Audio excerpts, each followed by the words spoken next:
Buenas tardes, nosotros somos el equipo número 8 y yo les voy a hablar sobre la estructura y función de la membrana. ¿Qué es la membrana? La membrana es una estructura laminada y formada por fosfolípidos, glucolípidos y proteínas que rodean, limitan y dan forma a la célula.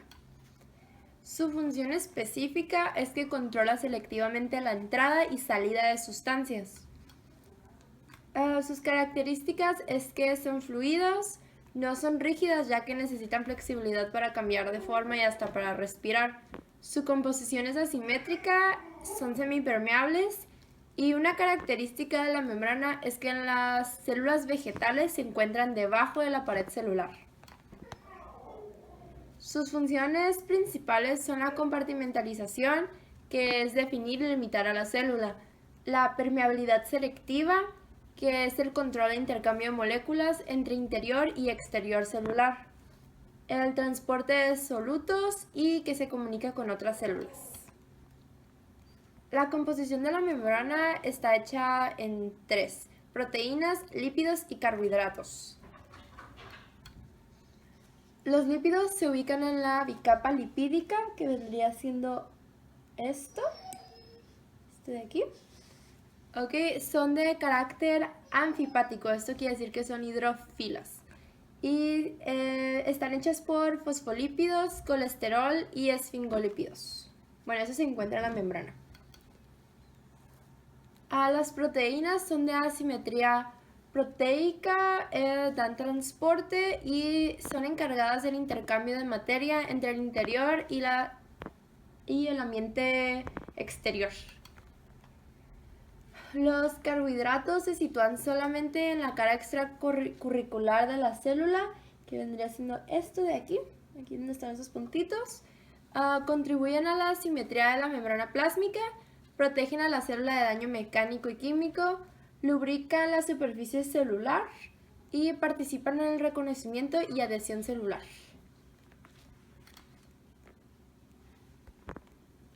Buenas tardes, yo les voy a hablar acerca de la bicapa lipídica y de las proteínas de la membrana. La bicapa lipídica representa el elemento fundamental de la estructura de la membrana celular y sus propiedades determinan las propiedades generales de todas las membranas celulares.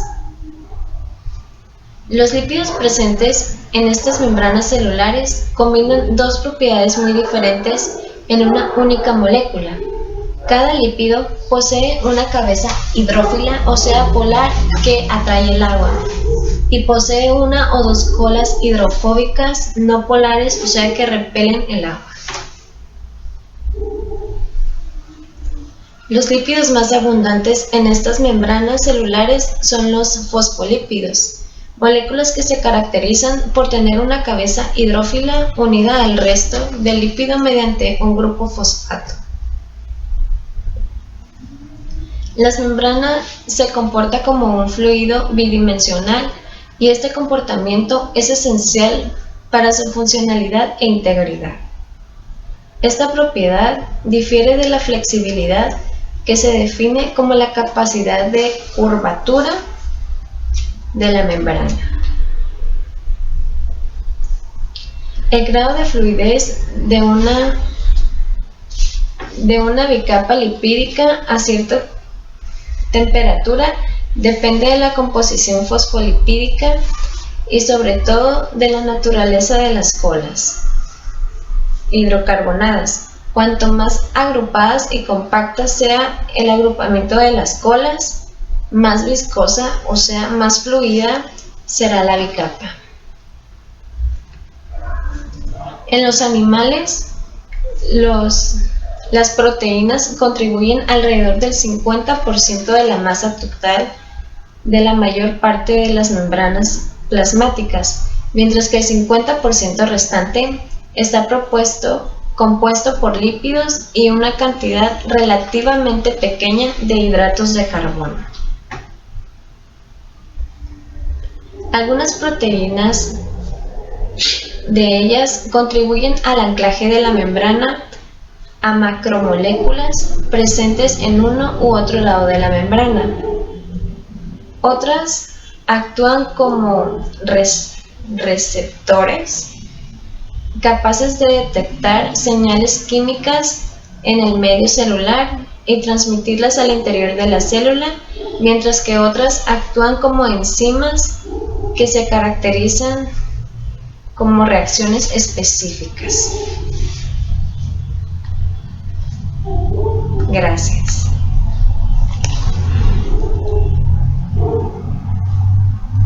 Yo les voy a hablar de la permeabilidad de la membrana y ósmosis. Permeabilidad de la membrana es la facilidad de las moléculas para atravesarla. Esta depende principalmente de la carga eléctrica y en menor medida de la masa molar de la molécula. La membrana es selectiva, lo que significa que permite la entrada de unas moléculas y restringe las de otras. La permeabilidad depende de los siguientes factores: solubilidad en los lípidos. Las sustancias que se disuelven en los lípidos, las moléculas hidrofóbicas no polares, penetran con facilidad en la membrana, dado que ésta está en su mayor parte formada por fosfolípidos. Tamaño. La mayor parte de las moléculas de gran tamaño no pueden atravesar la membrana. Solo un pequeño número de moléculas no polares pueden atravesar la capa de fosfolípidos. Aquí se muestra la bicapa lipídica, las cabezas hidrofílicas, las colas hidrofóbicas, y también se muestran las moléculas que pueden atravesar fácilmente la membrana y las que no pueden hacerlo. Como las moléculas hidrofóbicas y gases sí pueden atravesarla muy fácilmente y los iones no pueden hacerlo. Carga. Las moléculas cargadas y los iones no pueden pasar en condiciones normales a través de la membrana. Algunas sustancias cargadas pueden pasar por canales proteicos o con la ayuda de una proteína transportadora. Polaridad. Mientras las sustancias apolares atraviesan la membrana sin ningún problema, las moléculas polares necesitan ser transportadas para poder atravesar la parte hidrofóbica de la membrana debido a las colas de los ácidos grasos. Ósmosis.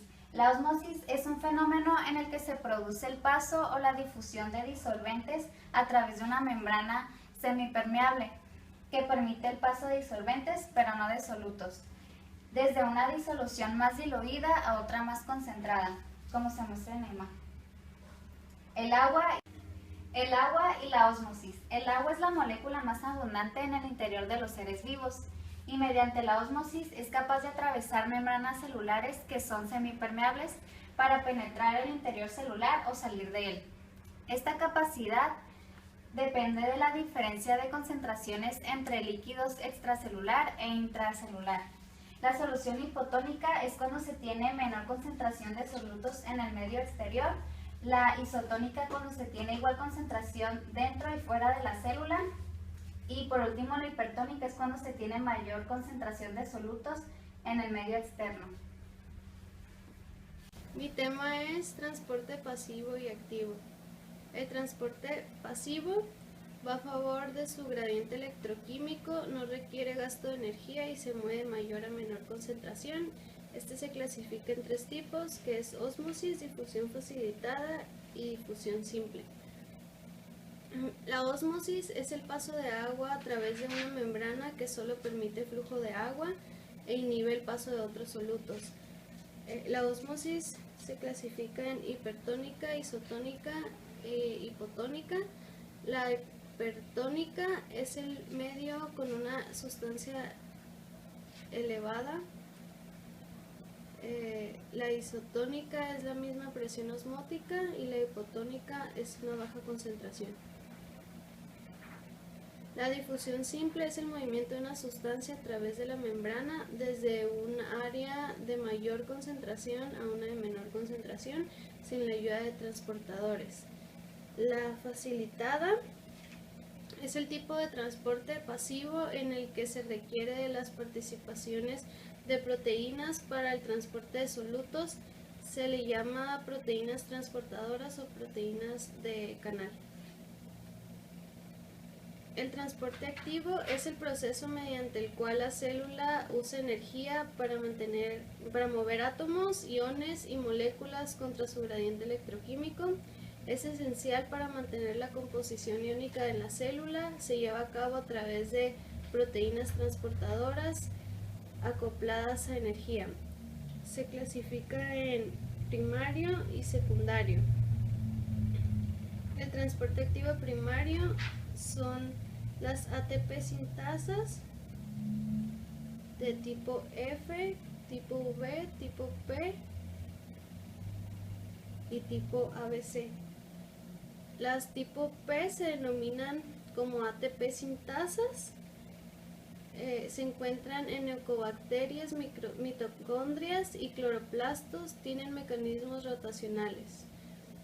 Las tipo V se encuentran en vacuolas acídicas, tienen capacidad de catalizar el ATP y de hidrólisis del ATP. Crean gradientes de protones para transportar solutos acoplados. Las tipo P son dependientes del ATP, transportan una o más sustancias en uno o dos sentidos a la vez, transportan principalmente calcio, sodio y potasio.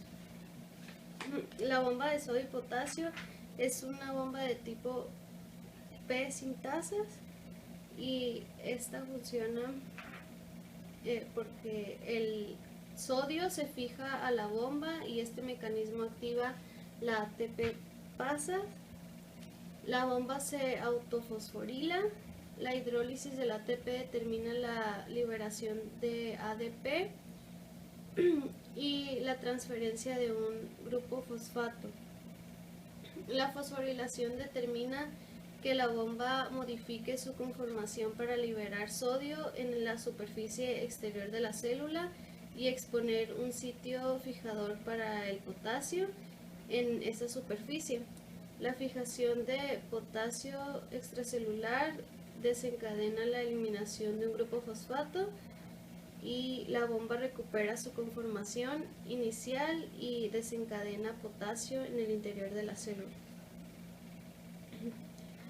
El transporte secundario o cotransporte es el transporte en el que se acopla el transporte pasivo de una sustancia al transporte activo de otra. La que se mueve a favor del gradiente suministra la energía para transportar una o otras sustancias contra el gradiente. Las proteínas que realizan esta tarea se denominan transportadores acoplados. El transporte secundario se clasifica como simporte y antiporte. El simporte es en el que se mueven las dos sustancias en misma dirección y el antiporte cuando van en direcciones opuestas. Gracias. Buenas tardes, yo les voy a hablar sobre los canales iónicos y el potencial de membrana. Para introducir el tema, diremos que cada célula está rodeada por una membrana. Esto es la que la separa de su mundo interno y el externo. A su vez, esta membrana está rodeada de una bicapa lipídica, que no es fácilmente permeable con ciertos iones, pero sí con ciertas moléculas. Entonces, el transporte de estos iones se hace a través de bombas o de canales iónicos, que es de lo que vamos a hablar. Bueno, los canales iónicos son proteínas que atraviesan la membrana, permitiendo el pasaje favorable de estos iones. Aquí se puede ver en la imagen que la membrana está cerrada y se abre para que los iones puedan pasar. Entonces, la membrana también genera poros, que es por donde van a pasar estos iones. El tipo de transporte de los canales iónicos. Bueno, el transporte es de tipo pasivo. Esto quiere decir que va a favor de su gradiente electroquímico y es de difusión facilitada. Esto quiere decir que se va a utilizar una proteína transportadora. En la imagen también se puede ver, la de color amarillo, la difusión facilitada, como es que la membrana se abre para que los iones puedan pasar. La selectividad de los canales iónicos. Bueno, los canales iónicos también son muy selectivos. Esto quiere decir que solamente va a pasar una sustancia por cada poro que se abra. Por ejemplo, aquí en la imagen amarilla se ve el potasio, se ve el sodio, el calcio y el cloro. Solamente va a pasar una sustancia por poro. Los tipos de canales iónicos. Bueno, de acuerdo a sus mecanismos de activación, se dividen en tres: por ligando, por voltaje y mecanosensibles. Los canales por ligando se abren en respuesta a la unión de determinados neurotransmisores o de otras moléculas. En la imagen se puede ver cómo la molécula transportadora pasa por aquí, se liga de este lado y el canal queda abierto para que puedan pasar. Por voltaje. Abren en respuesta a cambios en el potencial eléctrico. En la imagen también se puede ver que está cerrado, pasan las moléculas tanto de carga positiva como negativa. Y mecanosensibles quiere decir que se abren en respuesta a una acción mecánica. En la membrana se genera un estiramiento que se debe a la presión, a la tensión o a las vibraciones. Por ejemplo, se ve en la imagen un mecanorreceptor sin estimular y de este lado ya estimulado. El potencial de membrana es el que surge cuando hay una diferencia de cargas eléctricas, es decir, positiva y negativa. En la imagen se puede ver que en la capa extracelular hay una concentración de iones positivos y en la intracelular de iones negativos. El potencial de membrana se realiza en todas las células. Bueno, el potencial de acción es el impulso de las células excitables y cambia las concentraciones positivo y negativo. Por ejemplo, inicia la membrana en reposo, están de este lado todos negativos y en la capa extracelular todos positivos.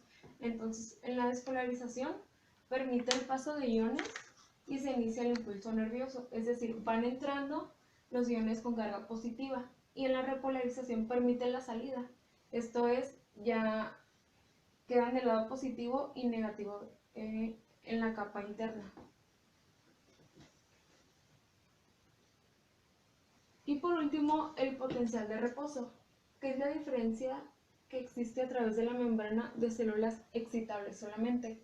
Las células excitables serían las células nerviosas del músculo, los tejidos y también las células de los 5 sentidos. Y también se puede ver aquí que cambian las cargas eléctricas.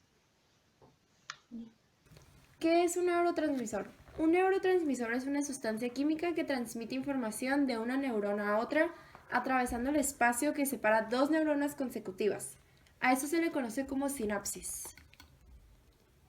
¿Dónde se libera? Se libera en la extremidad de una neurona durante la propagación del influjo nervioso y actúa en la neurona siguiéndose en puntos precisos de la membrana de esa otra neurona. La serotonina es una de los neurotransmisores más importantes. Es sintetizada por ciertas neuronas a partir de un aminoácido. El triptófano se encuentra en la composición de las proteínas alimenticias. Juega un papel importante en la coagulación de la sangre, la aparición de sueño, la sensibilidad a las migrañas y el cerebro lo utiliza para fabricar la hormona melatonina. La siguiente neurotransmisor más importante es la noradrenalina. Se encarga de crear un terreno favorable a la atención del aprendizaje, la sociabilidad, la sensibilidad frente a las señales emocionales y el deseo sexual. Cuando hay una pérdida de noradrenalina, se ve perturbada la motivación, existe la desmotivación y a veces hasta puede llegar a haber depresión. La acetilcolina retiene información y Efectos de los neurotransmisores pueden ser el enojo, la ira, la alegría y otros estados de ánimo que pasan por el alto o bajo nivel de estos neurotransmisores. Por nuestra parte ha sido todo. Muchas gracias.